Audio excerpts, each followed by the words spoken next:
Hello दोस्तों, I hope आप सभी लोग बहुत अच्छे होंगे। एंड थोड़ा बिजी शेड्यूल चल रहा था इसलिए वीडियोस थोड़ा लेट है।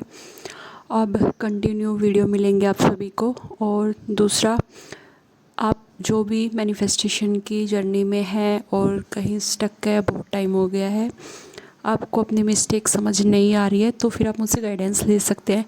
डिस्क्रिप्शन में मेरा कॉन्टैक्ट नंबर है। और दूसरा, अभी 30 तारीख तक ऑफ़र रहेगा आप लोगों के लिए। तो आपको जो कोर्स है, जो 2 मंथ वाला, उसमें ऑफ़र प्राइस रहेगा 1000 में आपको मिल जाएगा, जिसमें वीकली कॉल सेशन रहेंगे, डेली अपडेट रहेगा। लेकिन 1 तारीख के बाद कोई मुझे मत बोलना कि हमें उतने प्राइस में चाहिए, क्योंकि मैं ऑफ़र लास्ट टाइम जब होता है तभी देती हूँ। तो अभी के लिए है ये ऑफ़र। तो आज 29 हो गई, तो आज और कल में जो मुझे कांटेक्ट करेगा उसके लिए है। बाकी लोग फिर 1 तारीख के बाद मत बोलना कि हमें भी वही ऑफ़र प्राइजेस चाहिए, ठीक है। वीडियो को कंटिन्यू करते हैं। तो आज की वीडियो बहुत इंपॉर्टेंट होने वाली है, बहुत ध्यान से सुनना और समझने की कोशिश करना। आज की वीडियो है पावर ऑफ सरेंडर, ठीक है। अब आप लोग भी बहुत टाइम से मैनिफेस्ट कर रहे हैं, मतलब कोई भी ऐसी डिज़ायर है जो आप लोगों को लग रहा है कि ये इम्पॉसिबल है। देखो, इम्पॉसिबल कुछ भी नहीं होता, लेकिन कुछ कुछ चीज़ें होती हैं हमारे माइंड में होती है, हमें उनका होना बहुत मुश्किल लग रहा होता है। हमें नहीं उस टाइम पे लग रहा होता कि ये डिज़ायर्स पूरी होती है। या हम कोई सक्सेस स्टोरी देखते हैं तो कई बार ऐसा भी होता है कि हमें वो भी फेक लगने लगती है, हमें उन पे भी बिलीव नहीं होता। हमें लगता है कि क्या ये सच है या झूठ है, ऐसा भी बहुत बार होता है। और या फिर कभी कभी हमारे माइंड में थॉट आता है कि ये डेस्टिनी में ये चीज़ नहीं है शायद, तो डेस्टिनी में होगी तो ही मिलेगी। और डेस्टिनी और कर्मा और लॉ ऑफ अट्रैक्शन, इसके ऊपर मैं अलग से वीडियो बनाऊंगी, तो मैं उसमें कम्प्लीटली आप लोगों को समझा दूंगी, बहुत क्लियर कर दूंगी अगर कुछ कन्फ्यूजन है, क्योंकि बहुत लोग कन्फ्यूज होते हैं, ठीक है। और तीसरा कि वो डेस्टिनी में है या नहीं है, या बहुत सारे क्वेश्चन हमारे माइंड में चल रहे होते हैं, तो ही वो डिज़ायर हमें मिलेगी।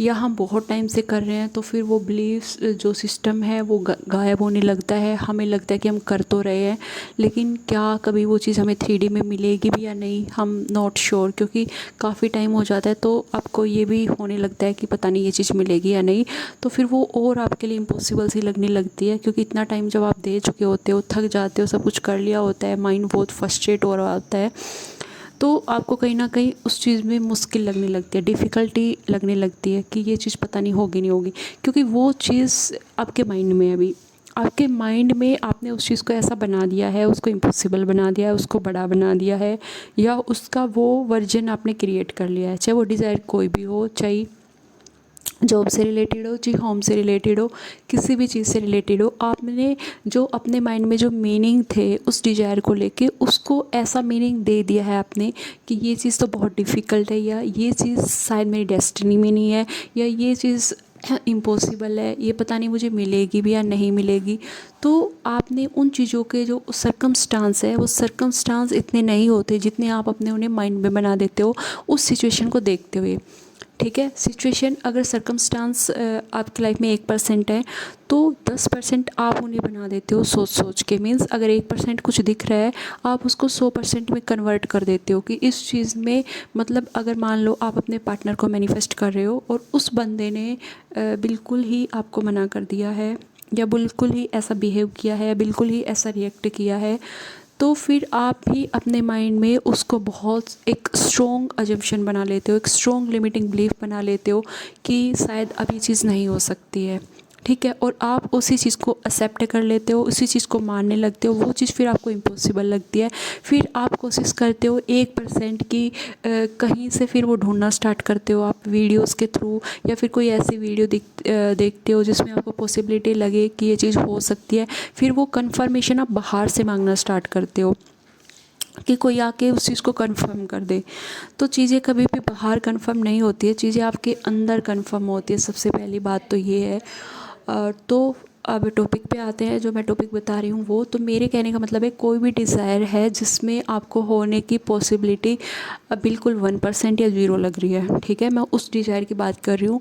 और दूसरा, आप ऐसी स्टेट पे हैं जिसमें आप बहुत कर चुके, मीन्स थक चुके हो, आपने बहुत टाइम दिया है, 6 मंथ, 1 साल, 2 साल या बहुत लॉन्ग टाइम पीरियड आप दे चुके हो। जो आपको लगता था अपनी तरफ से जो आप कोशिश कर सकते थे आपने की है, और अब आप लग रहा है कि अब आपसे और नहीं हो रहा है, आप नहीं कर सकते। जितने एफ़र्ट्स आप लगा सकते थे आपने सब एफ़र्ट्स लगा लिए हैं, सब कुछ ट्राई कर लिया है, लेकिन फिर भी चीज़ें आपके लिए वर्क नहीं कर रही है, ठीक है।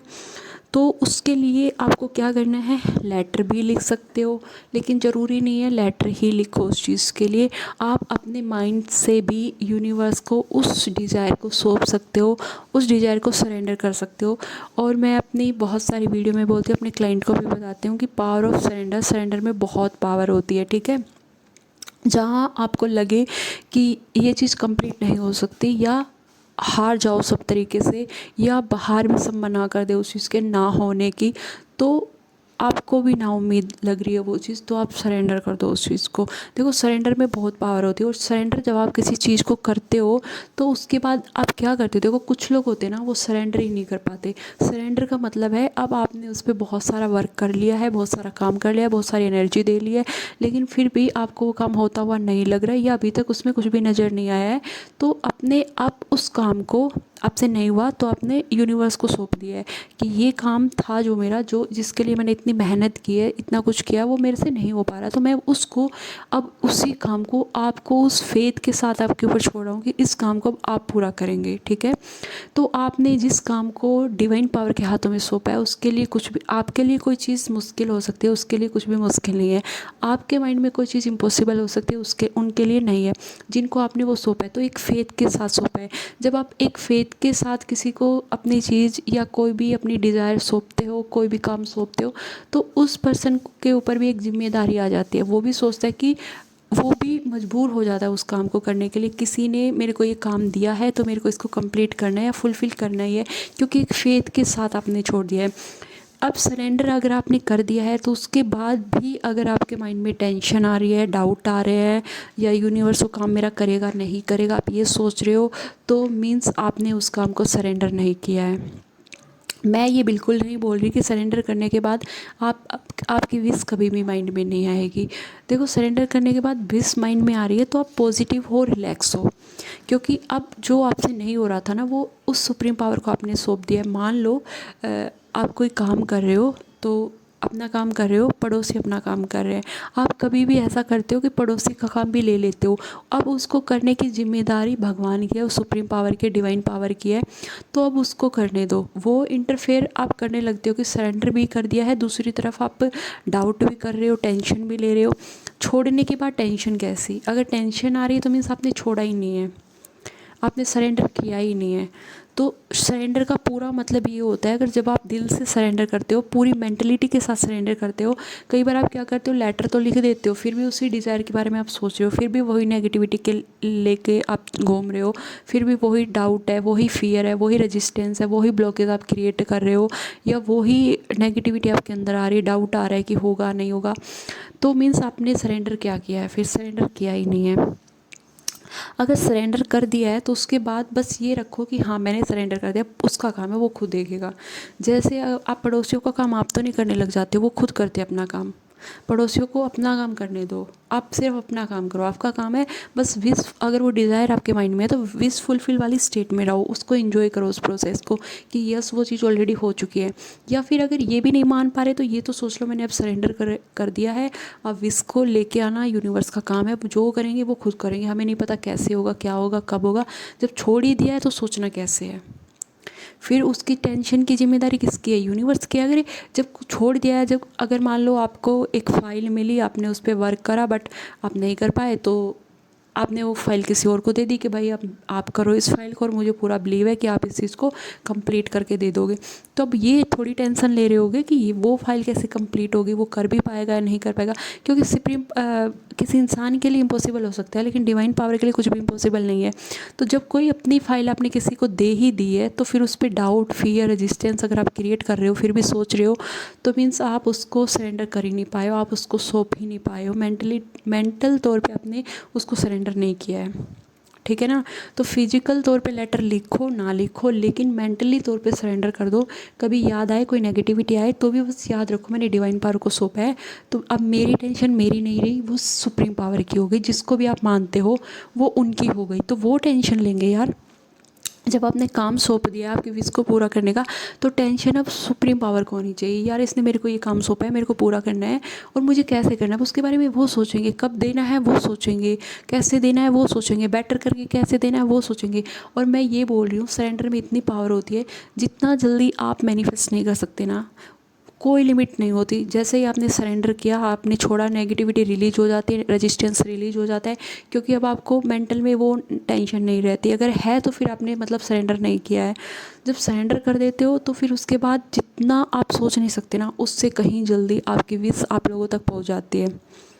और ये मेरी गारंटी है, मैंने बहुत बार ऐसा किया है जहाँ मुझे लग रहा है कि तो मैंने सरेंडर कर दिया और वो काम इतना ईज़िली इतना स्मूथली हो जाता है, आप इतना सोच भी नहीं सकते। तो इसके ऊपर तो मैं बहुत बता सकती हूँ आप लोगों को सक्सेस स्टोरी। फिर कभी वीडियो बनाऊंगी तो मैं ज़रूर शेयर करूँगी। अगर कोई भी डिज़ायर आपको, कोई भी चीज़ हो XYZ आपको लग रही है इम्पॉसिबल है या मेरे को जल्दी चाहिए, तो उसके लिए सरेंडर टू यूनिवर्स, फिर नहीं सोचना कब आएगी भाई। जब वो देंगे तब देंगे, बेस्ट ही देंगे मेरे लिए। अब छोड़ दिया तो सोचना नहीं है फिर कब आएगी कैसे आएगी, मतलब डाउट नहीं रहने चाहिए। फिर वो उसका काम है, फिर सुप्रीम पावर को टेंशन होनी चाहिए, आपको नहीं। आप उनकी टेंशन क्यों ग्रैब कर रहे हो? अगर आप ही टेंशन लोगे तो फिर उनको तो यही है ना कि ठीक है अब आप काम करो तो भाई करो, टेंशन ले रहे हो तो लो, जो करना है अब आप खुद करो। इसके ऊपर एक और वीडियो मैं बना दूँगी बहुत अच्छी सी, पावर ऑफ सरेंडर के ऊपर। तो मेरे कहने का मतलब है विश जल्दी चाहिए और आपसे नहीं हैंडल हो रहा, बहुत टाइम हो गया, तो सुप्रीम पावर को सरेंडर कर दो। मैं ये बोल रही हूँ, कभी भी वो डिज़ायर आपको मिल जाएगी। 1 वीक, विद इन मंथ, जितना जल्दी आप सोच नहीं सकते ना, जितना आप करते उससे कहीं जल्दी। इतना है, ऐसा नहीं है कि सौंप दिया तो पता नहीं कब मिलेगी। जितना आप नहीं सोच सकते उससे अच्छे तरीके से, उससे कहीं जल्दी, जो आप सोच नहीं सकते फिर वो हो सकता है। इतना बेस्ट तरीके से आपको मिलेगी वो। सरेंडर में इतनी पावर है। बट आप एक बार करके देखो, ट्राई करो। कुछ नहीं समझ आए तो कमेंट बॉक्स में कमेंट करना, वीडियो कैसी लगी ज़रूर बताना। और किसी को गाइडेंस चाहिए तो मेरे से डिस्क्रिप्शन में मेरा कॉन्टैक्ट नंबर है, वहाँ से आप मुझसे कॉन्टैक्ट कर सकते हो। Thank you.